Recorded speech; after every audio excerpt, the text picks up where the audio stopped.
ونؤمن به ونتوكل عليه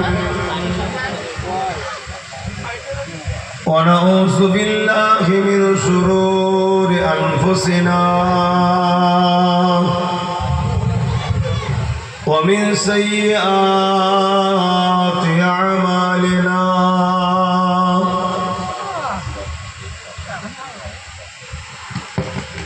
من يهدي الله فلا مضل له ومن يضلله فلا هادي له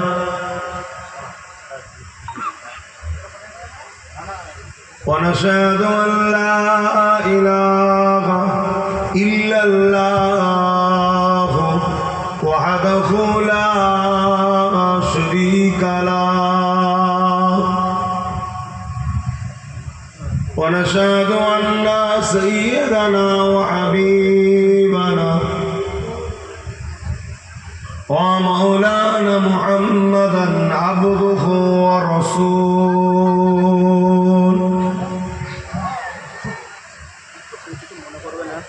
أما بعد فيا أيها العابدون رحمكم الله قال الله تعالى في كلام المسيح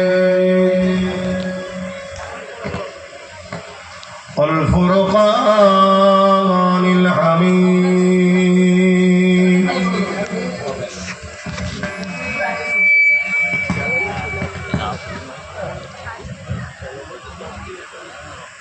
إن الله وملائكته يصلون على النبي يا أيها الذين آمنوا صلوا عليه وسلموا تسليما اللهم صل على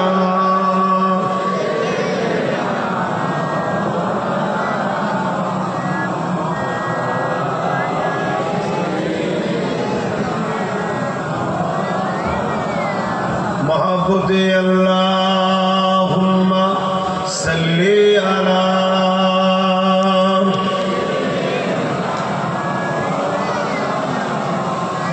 وعلى آل سيدنا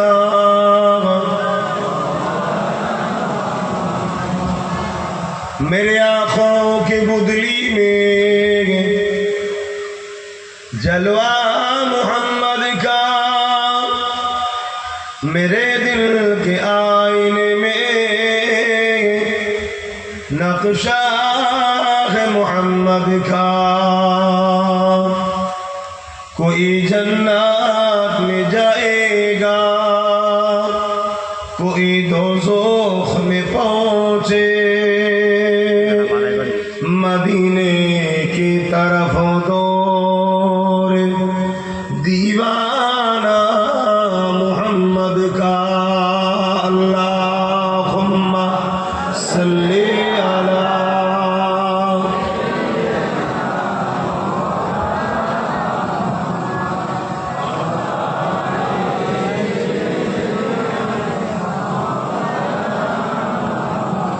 कलमे ला इलाहा इल्लल्लाह ला इलाहा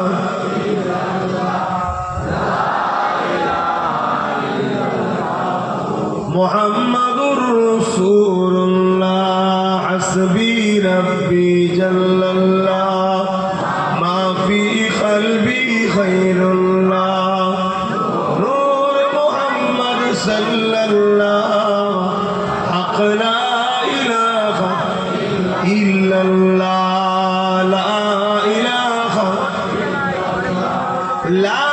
इलाहा इल्लल्लाह मुहम्मदुर रसूलुल्लाह अल्लाह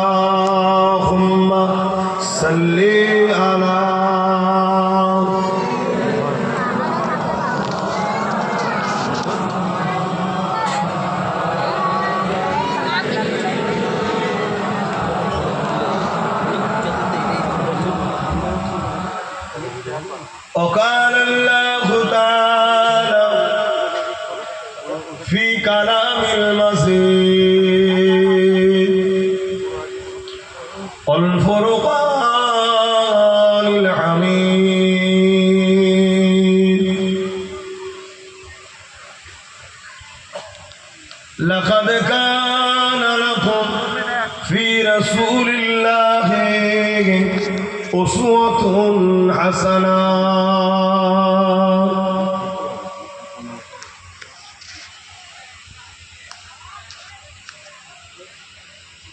আমাকে না দেখে ফোনই দিল, আমার দিকে দেখার সময় ফোনই দিকে।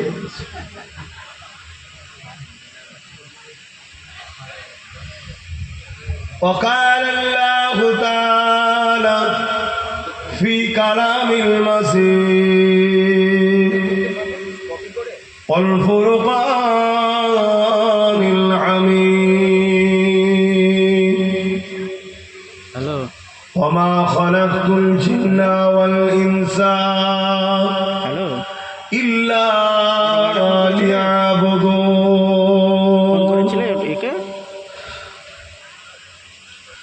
قال رسول الله صلى الله عليه وسلم من أحب لله وأبغض لله وعاتى لله ومنع لله فقد استكمل الإيمان. উপস্থিত আমার আব্বা জানেরা, আমার নজওয়ান তরুণেরা, যুবকেরা, ছোট ছোট বাচ্চারা, উলামা হাজরাত, হাফিজে কোরআন, নামাজি, মুত্তাকি, পরহেজগার, ইমাম সাহেবগণেরা, দূর দূরান্তে অবস্থিতা আমাদেরই সকলের আম্মা ও বোনেরা, আল্লাহ দরবারে শুকরিয়া।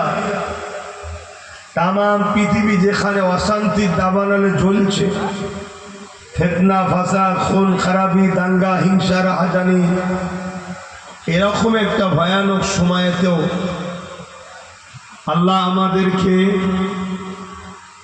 দিন ইসলামের একটা মাহফিল আমাদের দ্বারা আল্লাহ করিয়ে নিচ্ছেন, বলি আলহামদুলিল্লাহ। আবার অপরদিকে তাম পৃথিবী জুড়ে নতুন করে আবার একদল মানবরূপী পশুরা মাথা চাড়া দিয়েছে। লক্ষ্য ইসলাম ও ইসলামের অনুসারীদেরকে মিটিয়ে দেব। হাজারো মিথ্যা মিথ্যা ইসলামের বিরুদ্ধে প্রচার চালাচ্ছে।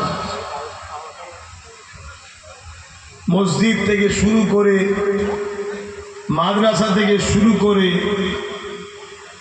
ইসলামের ঐতিহাসিক বা স্মৃতি পরিচিত নিশানাগুলোকে মিটিয়ে দিবারও একটা ষড়যন্ত্র চালাচ্ছে। যেখানে সেখানে পুরো পৃথিবী জুড়ে মুসলিম নিধনের একটা ষড়যন্ত্র।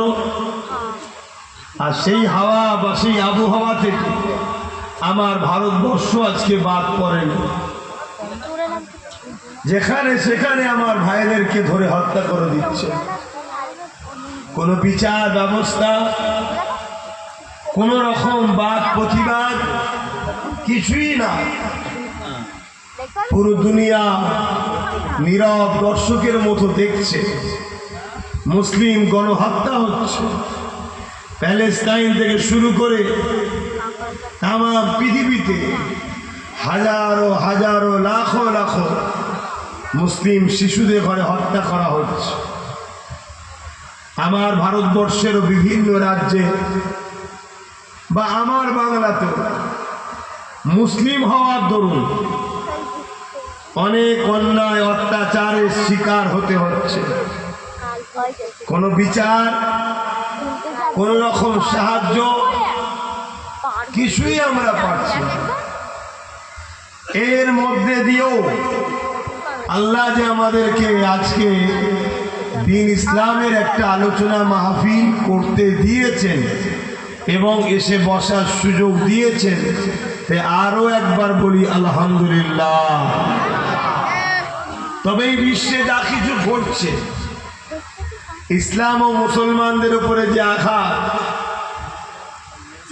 এতে আমাদেরও দোষ যে খুব একটা কম তা নয়। আমরা যদি দরজা খুলে শুই, চোর তো চুরি করবেই।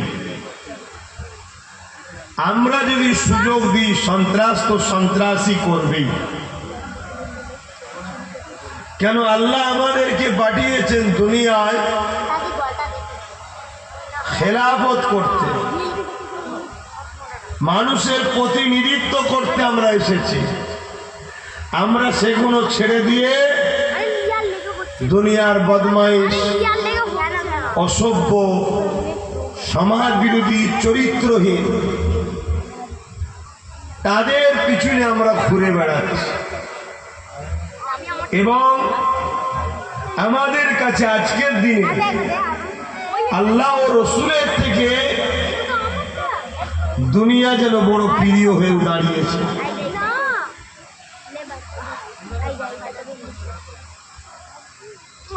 এই সব কিছু পাওনা আজকে আমরা পাচ্ছি। এরপরও আল্লাহর কাছে দোয়া করি, আল্লাহ আমাদেরকে মাফ করে ও হিদায়েতের রাস্তায় চলার তৌফিক দেন। বলুন আল্লাহুম্মা আমিন। ওয়াজ তো হাজারো হচ্ছে, লাখও হচ্ছে, হিদায়েতের দোয়াও তো হচ্ছে।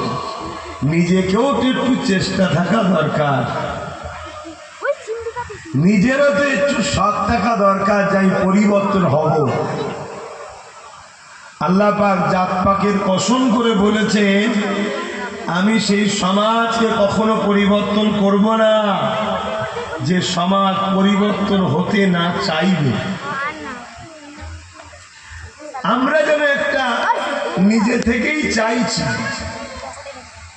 আমাদেরকে মারুক, আমাদেরকে লুটুক, আমাদেরকে ঠকাক, আমাদের অস্তিত্ব মিটে যাক। কেন আমাদের না লড়ন চড়ন আছে, না চেষ্টা আছে, না চিন্তা আছে, না পরিবর্তনের শখ আছে। প্যারালাইসি রুগীর মতো হয়ে গেছি আমরা। হাজারো বুঝাবার পরও সেই দিনের শেষে যেগুলো থেকে আল্লাহ রসুল দূরে থাকতে বলেছে সেগুলোই আমরা বেশি করে করছি। যাদের থেকে সতর্ক সাবধান থাকতে বলেছে তাদেরকেই আমরা বন্ধু করে নিয়েছি, আর উলামায়ে হক দেখে আমরা সমালোচনা করছি। অথচ রসুল বললেন, আল উলামা ওয়ারাসাতুল আম্বিয়া, আমি নবী, আমার ওয়ারিস হলেন আলেমে হাক্কানীরা। জোরে বলুন সুবহানাল্লাহ। আল্লাহ আমাদেরকে হিদায়েত করেন। পাশাপাশি এটা জিলহজ মাস চলছে, তাই তো নাকি? খুব তাড়াতাড়ি মুহররম আসবে। জিলহজ মাস চলছে, আরবি মাসের শেষ মাস হলো জিলহজ, আর আরবি মাসের প্রথম মাস হচ্ছে মুহররম। আমরা হ্যাপি নিউ ইয়ারকে স্মরণ করি, শুভ বৈশাখীকে স্মরণ করি, আর মুহররমের বেলায় আমাদের স্মরণ থাকে না। আমাদের কালচার, আমাদের চালচলন, উঠা বসা, ওই নামে তাল পুকুর ঘটি ডোবে না, নামে মুসলমান, আদৌ কিছু নাই। তারপরও একটা ভালো কাজ আল্লাহ করাচ্ছেন আমাদের দ্বারা। আরো একবার বলি আলহামদুলিল্লাহ। এই মাহফিলের খাতিরে আগত প্রত্যেকটা বাপ ভাই এবং যারা মাহফিল শুনছে মা বোন, উভয়কে আল্লাহ জান মাল ইজ্জত হিফাজত করেন। বলুন আল্লাহুম্মা আমিন। যে মাস চলছে, এই মাসকে সামনে রেখেই গুটি কত কথা আপনাদের কাছে বলতে চাইছি। জিলহজ মাস বলতে পারি এটা আল্লাহর এক পিয়ারা বান্দার মাস, আল্লাহর পরীক্ষার মাস। এবং এই মাসে আল্লাহর এক পিয়ারা প্রেম কাকে বলে তার মডেল দেখিয়েছে, তার নিদর্শন দেখিয়েছে। আমরা তো সবাই বলি আল্লাহকে ভালোবাসি, আর আল্লাহ তো এই জন্যই পাঠিয়েছে একটা কাজ, দুনিয়ায় গিয়ে সব কিছু আমি দেব, সব কিছু পেয়ে সব কিছুর ওপরে আমাকে বেশি ভালোবাসিস কিনা দেখব। বাস এই একটাই টেস্ট। বাপ মা, পরিবার, সন্তান, কারবার, ব্যবসা, সমাজনীতি সব কিছু আল্লাহ দিয়েছে আমাদের ঘরে, কিন্তু এই সব কিছুর ওপরে আল্লাহকে ভালোবাসতে হবে, তাহলেই আমরা সাকসেসফুল। মান আহাব্বা লিল্লাহ ওয়া আবগাদা লিল্লাহ ওয়া আতা লিল্লাহ ওয়া মানা লিল্লাহ ফাকাদ ইস্তাকমালাল ঈমান। প্রকৃত ঈমানের মজা তো সে পায়, প্রকৃত ঈমানদার তো সে যে কিনা ভালোবাসে কার জন্য? বলুন বলুন, কথা বলবেন না আমার সাথে? ভালোবাসতে হবে কার জন্য? ওনাকে যারা চেয়ার দিতে পারছে না, ছেড়ে বসতে পারবে? ধরো না, লাঠিটা ধরো অন্তরে। হ্যাঁ ধরো, বস।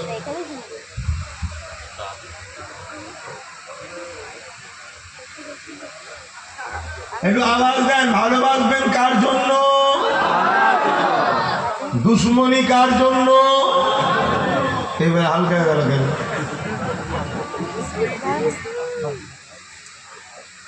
ভালোবাসবেন আল্লাহর জন্য, দুশ্মনীও আল্লাহর জন্য, আত্মীয়তা আল্লাহর জন্য, বিচ্ছেদও আল্লাহর জন্য। এরাই হলো প্রকৃত ঈমানদার, এরা ঈমানের মজা পায়।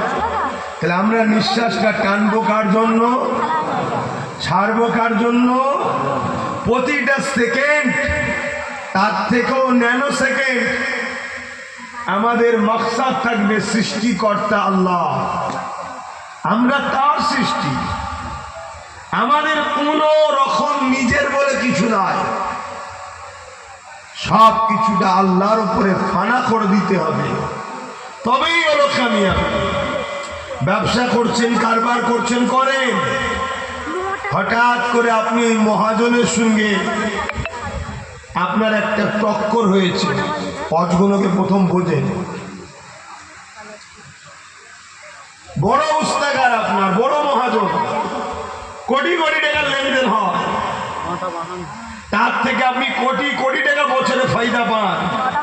কিন্তু সে একদিন এমন একটা কথা বলেছে যে কথাটা আল্লাহ রসুলের বিরুদ্ধে, আপনার পরীক্ষা শুরু হলো। এবারে আল্লাহ পরীক্ষা নিচ্ছে বান্দার কাছে, কোটি কোটি টাকার লাভটা আগে না আমার মোহাব্বতটা আগে, দেখি ওর সাথে সম্পর্ক কাটে কিনা। শুনছেন আমি কি বলছি? এটার পরীক্ষা। আপনার তো ভাবা দরকার, আমি তো মায়ের পেট থেকে কোনো মহাজন নিয়ে আসিনি, কোটি কোটি টাকার লাভ হয় এটা তো আল্লাহ জুড়ে ছিল। আর যদি সে আল্লাহর বিদ্বেষী হয়, তাকে আমি বুঝাবো যে তোমার সাথে ব্যবসা করি, ধর্মীয় আলোচনা নয়, একবার দুবার তিনবার যদি না শোনে, আল্লাহকে প্রাধান্য দিয়ে তার থেকে দূরত্ব যে রাখতে পারবে সেই তো ঈমানদার। অত সহজ নাকি? আর তোমাকে আল্লাহ পরীক্ষা নেবে, পরীক্ষা নেবে না এমন কোনো বান্দা আল্লাহ নেই। তবে নবীদেরকে যে পরীক্ষা নিয়েছে, ওই পরীক্ষা আল্লাহ আমাদেরকে নেয়। দেখেন না এই মাসে ইব্রাহিম আলাইহিস সালামকে আল্লাহ কি পরীক্ষা নিয়েছিল।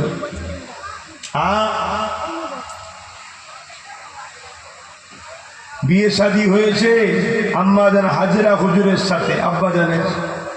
সৈয়দনা ইব্রাহিম আলাইহিস সালাম প্রত্যেকটা মুসলিম জাতির পিতা। 90 বছর বয়স হয়ে গেছে, একটাও সন্তান হয়নি। আল্লাহর কাছে দোয়া চাইছে, পরীক্ষা হচ্ছে আল্লাহ।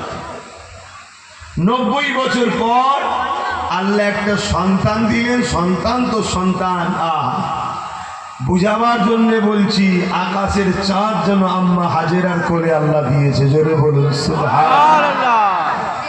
চাঁদের সঙ্গে নবীদের তুলনা চলে না, কেন চাঁদ নবীদের কদমেরও উপযুক্ত।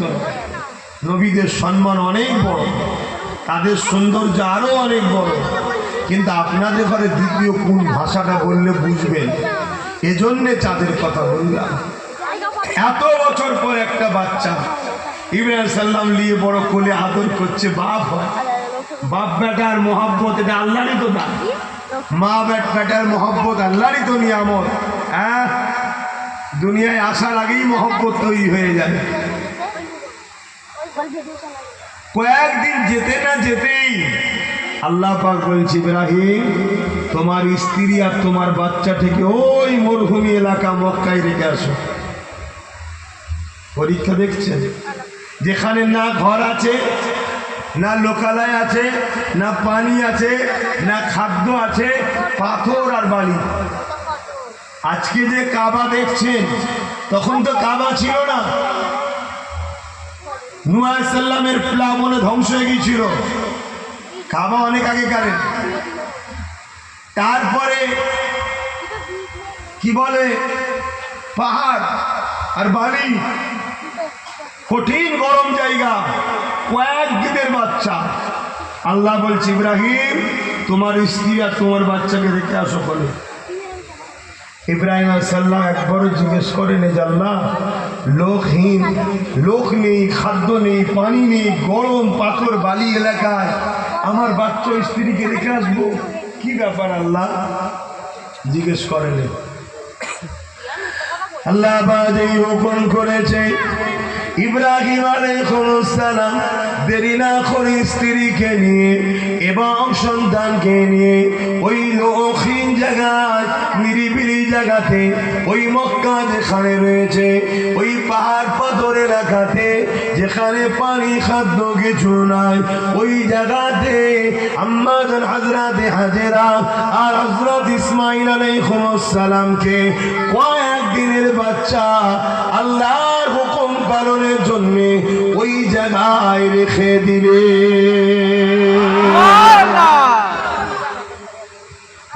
আর আল্লাহ আমাদেরকে বছরে একবার বলেছে রোজা রাখ, আমাদের ছেলেরা রাখতে চাই না।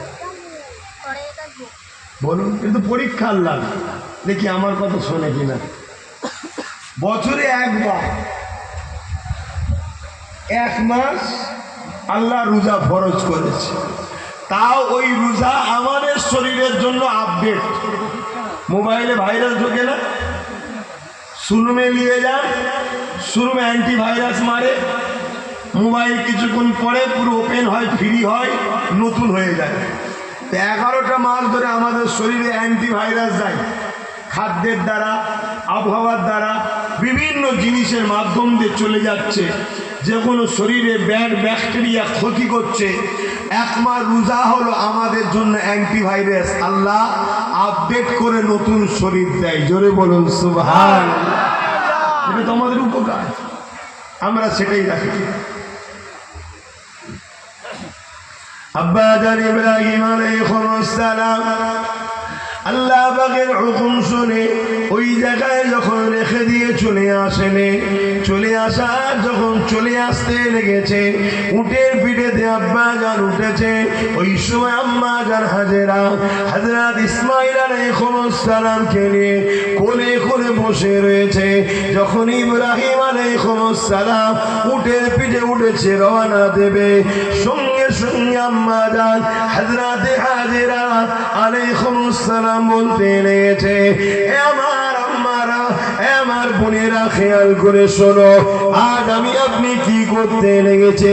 আর আম্মা জান হাজেরা কি করেছিলে? আম্মা জান হাজেরা জিজ্ঞাসা করেছিলে, এ আমার প্রাণের স্বামী, আপনি এই নির্জন জায়গাতে, পানিবিহীন জায়গাতে, খাদ্যবিহীন জায়গাতে, এই গরম পানি পাথরের এলাকায় আপনি আমাকে রেখে যাচ্ছেন, এটা আপনার ইচ্ছা না আল্লাহ পাকের হুকুম? ওই সময় ইব্রাহিম আলাইহিস সালাম বলেছিলেন, এ আমার প্রাণের স্ত্রী, নবীরা আল্লাহর হুকুম ছাড়া চলে না। এই কথাটা শোনার সাথে সাথে আম্মা জান হাজেরা বললে, এ আমার প্রাণের স্ত্রী, আপনি স্বামী চলে যান, আর আপনাকে রুকবো না, কেননা আপনার থেকে অনেক বড় আমার সাহায্যকারী হলো আমার আল্লাহ পাক। আরো জোরে বলুন সুবহানাল্লাহ। আম্মাজানের ইমান দেখুন, আল্লাহ যখন বলেছে আর কোনো টেনশন নেই, আমরা তো তার, তিনি যদি আমাদেরকে না খাইয়ে খুশি হন, আমাদের উচিত হবে তিনার খুশির জন্য না খাওয়া। এটাই হলো দাস। তিনি যদি আমাদেরকে পরীক্ষা নিতে গিয়ে, যেমন আব্বাজান ইব্রাহিম আলাইহিস সালামকে আগুনে ফেলেছিলেন, জানেন তো নাকি? ও সব পরীক্ষা তো আল্লাহ আমাদের লাইনে, আল্লাহ যেন না নাই। আমি তো আল্লাহর কাছে ক্ষমা চাইছি, মালিক আমাকে কঠিন পরীক্ষা নেবেন না, আমি বড় দুর্বল। সেই ঈমান আছে কোথায়? হ্যাঁ, আমাদের ঈমান আছে কোথায়? আমরা গলা ভর্তি খাওয়ার পরও বাইরে যদি বেরিয়ে কেউ বলে আয়নারে খা, হালাল না হারাম দেখা দেখি না, আবার একটু ছিঁড়ে খায়, সেই অভ্যেস তো আমাদের হয়ে গেছে। কি গো বাপ, ভুল বলছি নাকি? আমরা সামান্য গলা ভর্তি খাবার পরেও খাবারকে রুখতে পারছি না, আমাদের কি আল্লাহ এই পরীক্ষা নেন? তাহলে আমরা থাকবো কি করে? হ্যাঁ, আমরা বছর পকেটের টাকার উপরে ভরসা করি, কিন্তু আল্লাহর উপরে ভরসা করি না। ও পেট গরমের কথা বলবেন যে হ্যাঁ ভরসা করে রাখে দেন, দুশো কথা। ভরসাই বুড়ো বুড়ো তবুও ছিল মুরব্বীদের, আব্বা খারাপ লেবেন না, মুরব্বীদের বুড়ো বেরিয়ে পড়ছে নজবিল্লা, মুরব্বীদের ভরসা তবুও ছিল। হ্যাঁ, 4টে 5টা 6টা করে ছেলে মেয়ে। কি গো, ঠিক বলছি না ভুল বলছি? অত টেনশন ছিল না যে টেনশন আমাদের যুবকদের। একটা কি 1.5খানা, একটা পেটে আছে, হয়তো একটা এসেছে, যা টেনশন, বাপরে বাপ, কি হবে কি হবে কি হবে। আর 7টা 8টা করে বাচ্চা খাইয়ে দাইয়ে মোটা সুটা করেছিল, আর এখন সব পিক পিক পিক পিক করছে, দেখেন না, সব বসে হাওয়ায় উঠছে সব। হ্যাঁ হ্যাঁ, কেন? আল্লাহর উপরে ভরসা ছিল, আর আমাদের টাকার উপরে ভরসা। বাপেরা, নজওয়ান তরুণেরা, হযরত ইব্রাহিম আলাইহিস সালামকে আল্লাহ বা নানা দিক দিয়ে পরীক্ষা নিয়েছিলেন। তার মধ্যে আরেকটা ভয়ানক পরীক্ষা হলো ইব্রাহিম আলাইহিস সালাম হক কথা নাই কথা সত্য কথা বলার জন্যে জালিম অত্যাচারী শাসক নমরুদ ইব্রাহিম নবীর বিরুদ্ধে লেগেছিল। এ যুবকেরা, তরুণেরা, বাপেরা, এই জায়গাতে একটা কথা বলে দিই, প্রতিটা নবীরা দুনিয়ার জমিনে এসেছে, দুটো কাজ করেছে। অন্যায়কে মিটিয়েছে, ন্যায়কে প্রতিষ্ঠিত করেছে। এই দুটো কাজ সমস্ত নবীরা করেছে। আর আল্লাহ আমাদের ঘরও দুটো কাজ দিয়েছে। কুনতুম খায়রা উম্মাতিন উখরিজাত লিন-নাসি তা'মুরুনা বিল মারুফ ওয়া তানহাউনা আনিল মুনকার। অন্যায়কে মিটিয়ে দাও, ন্যায়কে প্রতিষ্ঠিত করো। প্রতিটা নবীরাই দুটো কাজ করেছে। এই দুটো কাজ করতে গিয়ে কম বেশি প্রতিটা নবীদের চরম দুশমন ছিল সময়ের অত্যাচারী শাসক। আবার এই কথা বললে আপনাদের অসুবিধা নেই? আরে আমি তো ইতিহাস বলছি, কোরআন বলছি, তারিখে হাদিস বলছি। প্রত্যেকটা নবী দুটো কাজ করেছে। অন্যায় মিটিয়াও, ন্যায়কে প্রতিষ্ঠিত করো। শুকরিয়া আদায় করো উম্মতে মুহাম্মাদি, তোমাদেরকেও আল্লাহ সেই নবীদের রেখে যাওয়া কাজ টেনে নিয়ে যাওয়ার জন্য তোমাদেরকেও আমাদেরকেও আল্লাহ সুযোগ দিয়েছে দুটো কাজ। অন্যায়কে মিটাও, ন্যায়কে প্রতিষ্ঠিত করো। জোরে বলুন সুবহানাল্লাহ। এই জমিন কার? আজরে আসমান কার? আমি আপনি কার সৃষ্টি? নিঃশ্বাসকে টানতে দিচ্ছে, দুটো চোখকে দিয়েছে, দুটো হাতকে দিয়েছে, দুটো কিডনিকে দিয়েছে। এখনো বাঁচিয়ে রেখেছেন কে? মৃত্যু দিবার মালিক কে? আল্লাহ সব দিয়েছে। সেই আল্লাহ বলছে জান্নাত চাও? জি চাই। তাহলে দুটো কাজ করে আসো, অন্যায় দেখলে মিটাও আর ন্যায়কে প্রতিষ্ঠিত করো। আমরা করি? আমরা যদি দুনিয়ায় কারো কাছে কাজ করি, আপনারা অনেকে আছেন হয়তো কি বলে বিভিন্ন কাজ করেন, আপনাদের আন্ডারও কিছু ছেলে কাজ করে, যদি আপনার আন্ডারে যে ছেলেটার কাজ দিয়েছেন ও যদি আপনার কাজ না করে ওকে মাইনে দেবেন, ওকে রাখবেন? আল্লাহ আমাদের স্রষ্টা, আপনার আন্ডারে যে আছে তার স্রষ্টা কিন্তু আপনি নন। আল্লাহ হলেন আমাদের সৃষ্টিকর্তা, তিনি আমাদেরকে দুটো কাজ দিয়েছে। যদি আমরা এই দুটো কাজ না করি আল্লাহ আমাদেরকে জান্নাত দেবে কেন? আমাদেরকে বা সাহায্য করবে কেন? আমাদেরকে বা রাখবে কেন? কিছু মাথায় ঢুকছে? তাহলে যে কাজ দিয়েছে আল্লাহ করতে হবে। এবারে কেউ যদি বলে ওই কাজ করতে গেলে তো হুজুর বাধা হবে, আল্লাহর প্রেমের জন্য তুমি তো বলো জান দে দেবো, বলে না? বলে না? ঠিক করে বলেন, বলেন না? বলেন। তা জানের থেকে দামি কিছু আছে হারাবার? তা তুমি যেটা দেবে বলেছ তো দাও, পরীক্ষা নেবে না আল্লাহ? কত মহব্বত, কত ভালোবাসা। ও স্বামী ছাড়া থাকতে পারি না, স্বামীকে কত ভালোবাসি, স্বামীকে কত পিয়ার করি। আর যেই সংসারে অভাব দিয়েছে জানলা দিয়ে ভালোবাসা পালিয়ে গেছে। এটা তো পরীক্ষা। এই সমাজে ঘটে না? ঘটে না? এটা প্রেম ছিল না নাটক ছিল? এটা প্রেম না নাটক? প্রেম থাকলে পালাতো?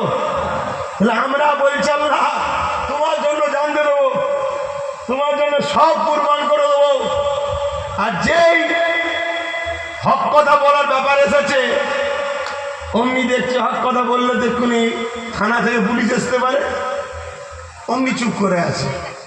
এটা প্রেম না নাটক? এইরকম নাটক আমরা করছি না করিনি? আর আমি বললেও বলতেও দিচ্ছে না, আমি যদি বলি বলতেও দিচ্ছে না, আমার কম আমার বিরুদ্ধে লেগে যাচ্ছে। হাসেন ইব্রাহিম আলাইহিস সালাম বলেছিলেন, ও রাব্বি আল্লাহ পাক সব থেকে বেশি আপনাকে ভালোবাসি। আল্লাহ পাক ইব্রাহিম নবীকে পরীক্ষা করতে লাগলেন নমরুদের বিরুদ্ধে, নমরুদের অন্যায় অত্যাচারের বিরুদ্ধে। ইব্রাহিম নবী যখন কথা বলতে লাগলো, এ যুবকেরা, অত্যাচারী শাসকদের বিরুদ্ধে কথা বলা এটা হলো নবীদের সুন্নত। আমিও যখন অত্যাচারী শাসকদের বিরুদ্ধে কথা বলি মনে রাখবেন নবীদের সুন্নত পালন করছি।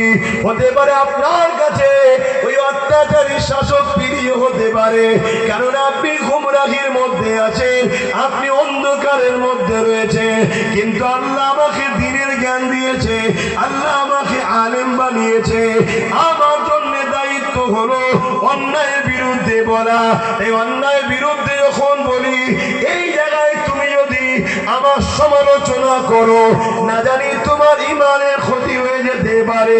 কারণ আমি আমার জন্য বলছি না, আমি আমার আল্লাহর দ্বীনের জন্য বলতেছি।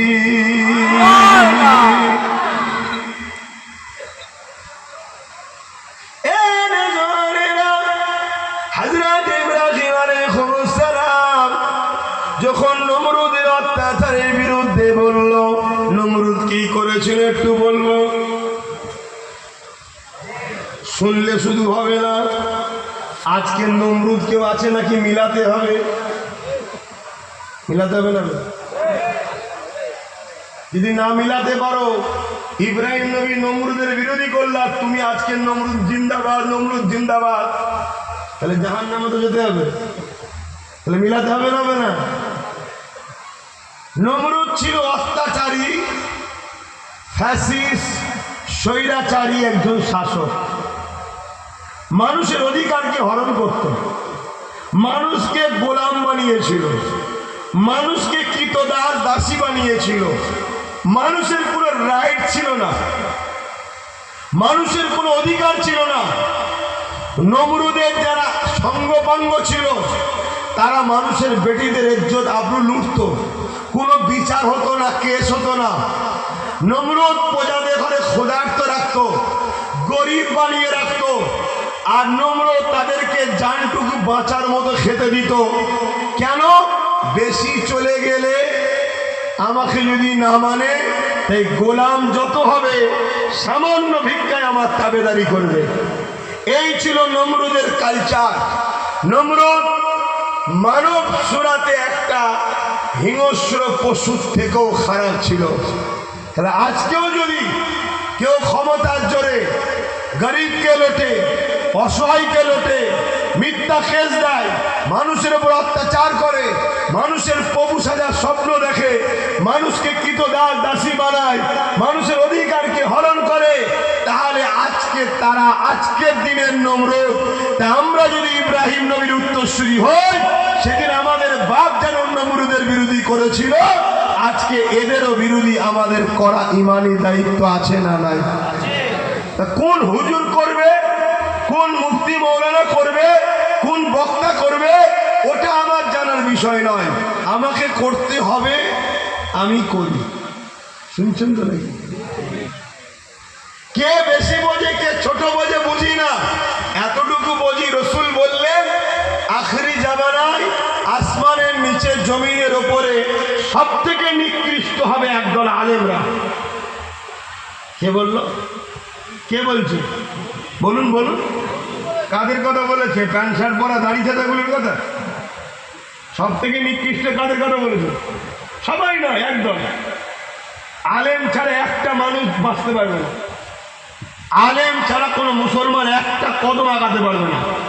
আলেমকে তোমায় মহব্বত করতেই হবে। আলেমরা হলো রসুলের ওয়ারিস। আলেম যে ঘরে দেখলে নবী দেখে সাহাবারা যে নেকি পেয়েছে, আলেমের হাক্কানি যে ঘরে দেখলে তুমি সেই নেকি পাবে। জোরে বলুন সুবহানাল্লাহ। তাহলে আলেমদের বিরোধী করা যাবে কি?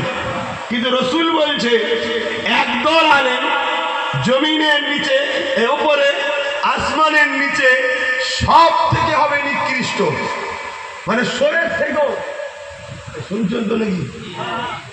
বলবো না থাকবে? এইসব বলে তো আমার দুশ্মন বাড়ছে, কিন্তু না যদি বলি আল্লাহ ধরবে। যে কমসে কম শুনে যদি দুটো ছেলে যা বোঝে, এর জন্য বলতে হবে তো নাকি? তাহলে আলেম কয় ধরনের হলো? দুই ধরনের। আল্লাহ নবী জানাচ্ছেন খায়রুল উলামা শাররুল উলামা, ভালো উলামা মন্দ উলামা। ইলম দুজনের কাছেই থাকবে, জ্ঞান দুজনের কাছেই থাকবে, কোরআন দুজনেই পড়বে, হাদিস দুজনেই পড়বে, দ্বীনের জ্ঞান দুজনকে আল্লাহ দেবে। একদল ইলম অর্জন করে নিজেদের জানের মায়া করবে না, লোভ লালসা করবে না। যখনই জবানটা খুলবে আল্লাহ দ্বীনের জন্য খুলবে। আল্লাহ দ্বীন বলতে তাওহীদের প্রচার করা, রিসালাতের পক্ষপাতিত্ব করা, ইনসাফের পক্ষে, ন্যায়ের পক্ষে, মানবতার পক্ষে, গরিবের পক্ষে, মুসলুমের পক্ষে, নারীর অধিকারের পক্ষে, এতিমের অধিকারের পক্ষে। এক কথায় দুনিয়ার বুকে শান্তি প্রতিষ্ঠিত করার জন্য কথা বলবে। এরা হলো খায়রুল উলামা। এরা দুনিয়ার কোন তাগুতি শক্তির কাছে বিক্রি হবে না, দুনিয়ার কোন তাগুতি শক্তিকে ভয় করবে না, দুনিয়ার কোন জালিম শাসকের কাছে এরা মাথাকে বিক্রি করে দেবেন না। এদেরকে যতই চাপ দেওয়া হোক না কেন, এরা নিজেদের জানকে দিয়া পছন্দ করে নেবে। কিন্তু জবান যখন খুলবে আল্লাহ ও রাসূল ছাড়া অন্য কারো খুশির জন্য কথা বলবে না। তাহলে হক্কানি উলামা চিনতে পারছেন? আরেকটু পরিচয় বলে যাচ্ছি। হক উলামাদের বৈশিষ্ট্য হলো সময়ের শাসক যদি জালিম থাকে, হক উলামার বিরোধী হবে। শুনছেন তো নাকি? শাসক যদি জালিম না হয় বিরোধী হবে না। যেমন উমর ফারুক তো শাসক ছিলেন, হযরতে মওলা আলীও শাসক ছিলেন, জানেন তো নাকি? এনারা কি জালিম ছিলেন? নাউজুবিল্লাহ। সময়ের শাসক যদি জালিম হয়, হক উলামার বৈশিষ্ট্য হলো তার সাথে তার টক্কর থাকবে। আর যদি জালিম শাসকের সঙ্গে সময়ের উলামার গলায় গলায় মিল থাকে, সে আকাশও যদি ওড়ে জানবে হলো মুনাফিক গাদ্দার। শুনছেন না? শুনেন? একদম দিনের মধ্যে গেঁথে না যদি বাঁচতে চান। কেন আমাদের সব থেকে বড় দুশ্মন হলো মুসলিম সুরাতে একদল মুনাফিকরা, এরাই আমাদের সবচেয়ে বড় ক্ষতি করেছে। হিন্দু খ্রিস্টান দলিত আদিবাসী শিখ পাঞ্জাবিদের পিছনে লাগার দরকার নেই, তারা তাদের নিয়ে ব্যস্ত আছে, তারা তাদের থাকবে যাক। তোমার আমার যদি কেউ ক্ষতি করে, আর আজকে কেন্দ্রের সরকার যে তোমার আমার বিরুদ্ধে এত বড় বড় আইন বা পদক্ষেপ নিচ্ছে, ওর ভেতরে অনেক বড় তোমার আমার জাতের মোল্লা মনীষা জড়িয়ে আছে। এতটা সাহস হয় কি করে? হ্যাঁ, আমার কথা নিতে পারবে কি জানি না। যদি নিতে পারো তাহলে প্যালেস্টাইনের বাচ্চাদের মতো তোমাদের বাচ্চাদেরকে অল্প বয়সে কাফন করতে হবে না। আর যদি নিতে না পারো তাহলে কাফনগুলো কিনে রাখো, নাই কাফনও পাওয়া যাবে না, যেমন প্যালেস্টাইন লোকেরা কাফন পায়নি। লাস্টে কম্বল বিভিন্ন জিনিস থলে জড়িয়ে বাচ্চাকে দাফন করতে হচ্ছে। 45,000 বাচ্চা মেরেছে। এতে কি মুসলমানদের অবদান নেই? কথা বল। আরব দুনিয়ার দেশগুলো যদি একবার বলতে প্যালেস্টাইনের উপর আর একটা বোম করে তেল বন্ধ করতে দেবো, পুরো পৃথিবী ঠান্ডা হয়ে যাবে। কেন? পুরো পৃথিবীকে তেল দেয় আরব দুনিয়া, মুসলিমরা। আমার দেশকেও তেল দেয় মুসলমান দেশ, জানেন তো নাকি? কিন্তু কিছু লোক এখন ওই বিশেষ করে তোমাদের এই পাশে ভাটপাড়াতে একদিন ভাঁড় বেরিয়েছে, ভাটপাড়াতে রাত্রিরে কোন দিকে আর দিনে কোন দিকে থাকে বোঝা মুশকিল। রাত্রিরে শুনলাম এক দলে, ঘুম ভেঙে দেখি শুনছি আর এক দলে। আরে বুঝতে পারছো তো নাকি? ও প্রচার করছে না, হ্যাঁ, যে মুসলমানদের দোকানে খাবে না, মুসলমানদের কিছু নেবে না। আরে এরা দেশদ্রোহী, এরা দেশটাকে শেষ করছে। দেশটা হলো একটা বট গাছ, এই বট গাছের অনেক শিকড় আছে। একটা শিকড়ের নাম হিন্দু, একটা শিকড়ের নাম মুসলমান, একটা শিকড়ের নাম আদিবাসী, একটা শিকড়ের নাম দলিত, একটা শিকড়ের নাম মতুয়া, একটা শিকড়ের নাম শিখ পাঞ্জাবি খ্রিস্টান। যে কোনো শিকড় কাটবে দুর্বল বট গাছটা হবে, অর্থাৎ ভারত দুর্বল হবে। এরা দেশের দুশ্মন, তাই এরা বিভাজন লাগাচ্ছে। এরা কটা হিন্দু ভাইদেরকে চাকরি দিতে পেরেছে, কটা হিন্দুদের ঘরে খাওয়াবার ব্যবস্থা করতে পেরেছে। উপরন্তু বলছে মুসলমানের দোকানে খাবে না, মুসলমানের থেকে নেবে না। একবার বল না যে মুসলমানদের দেশ থেকেই তেল আসে, তেল গ্যাস নেবো না, তোর গ্যাস কেটে যাবে। শুনছেন না শোনেন না?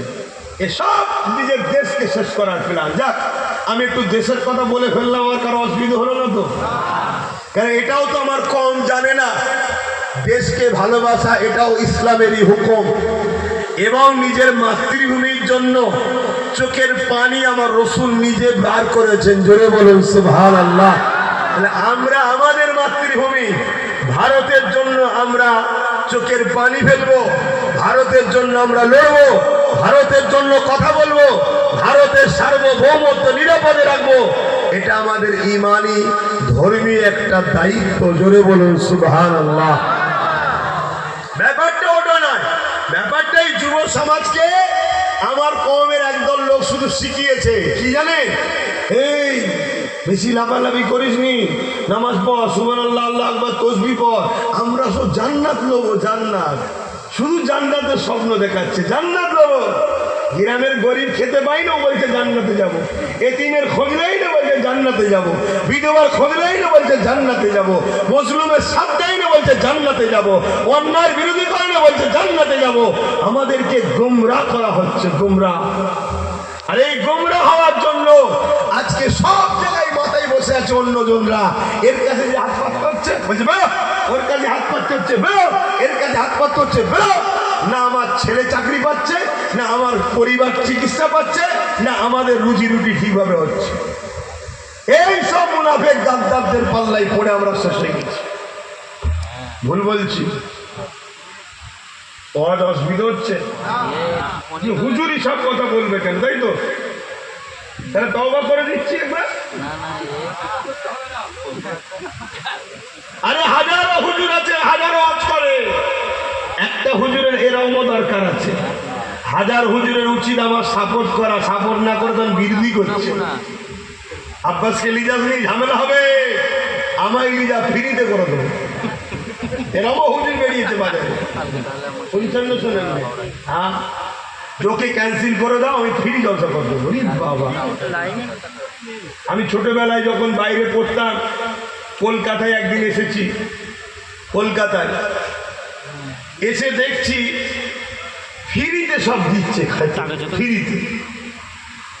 ফ্রিতে যখন দিচ্ছে কিছু সমস্যা আছে না? না, কথা বলবেন তো? এমনি এমনি কেউ দেবে? হ্যাঁ, লাস্টে দেখি খাবারটা ডেট এক্সপায়ার হয়ে গেছে। ফেলে কেন দেবো, খেয়ে এলে। ফ্রি জানবে কোনোদিন কামিয়াবি দেয় না। যদি ফ্রি হতো, আল্লাহ থেকে বড় দয়ালু কেউ আছে নাকি? আল্লাহ কি বলেছে? ফ্রিতে জান্নাত। বলেন বলেন, আমাদেরকে ধন দৌলত দেয় কে? সেই আল্লাহ শিখাচ্ছে, তোর ধন দৌলত দিয়েছি আমি, আমার রাস্তায় খরচ কর, বিনিময়ে জান্নাত নেই। তাহলে আল্লাহ বলছে ফ্রিতে নয়। আমার দয়ার নবীর কাছে একজন এসেছে, হুজুর আমি বড় গরিব, সংসারে খাবার কিছু নেই, আমাকে কিছু সাহায্য করুন, ভিক্ষা। আল্লাহ নবী বললেন, তোমার ঘরে কি কিছুই নেই? বলছে একটা পুরাতন বাটি আছে, আর একটা মোটা ছিঁড়া ধরনের কাপড় রয়েছে। আল্লাহ নবী বলে দুটো নিয়ে আসো। নিয়ে আসলেন, সাহাবারা বসে আছেন। আল্লাহ নবী বললেন, কে আছে এটাকে কিনবে? শুনছেন? এক সাহাবী বললেন 1 দিরহাম। আমার নবী বললেন আর একটু বেশি থেকেও কিনতে পারবে। আর একজন বললেন হুজুর 2 দিরহাম। আল্লাহ নবী থেকে 2 দিরহামে বিক্রি করে দিলেন। বিক্রি করতে বললেন, শোনো, 1 দিরহাম দিয়ে তোমার বাচ্চা পরিবারকে খাওয়াবে, আর 1 দিরহাম দিয়ে একটা কুরুল কিনবে, কিনে আমার কাছে নিয়ে আসো। কুরুল কিনলো, হুজুরের কাছে নিয়ে আসলো, নিজে হাতে করে কুরুলের ডাটি তৈরি করে আল্লাহ নবী লাগিয়ে দিলেন। দিয়ে বললেন, জঙ্গলে চলে যাও, কাঠ কাটো, বাজারে বিক্রি করো। 15 দিন পর দেখা করবে।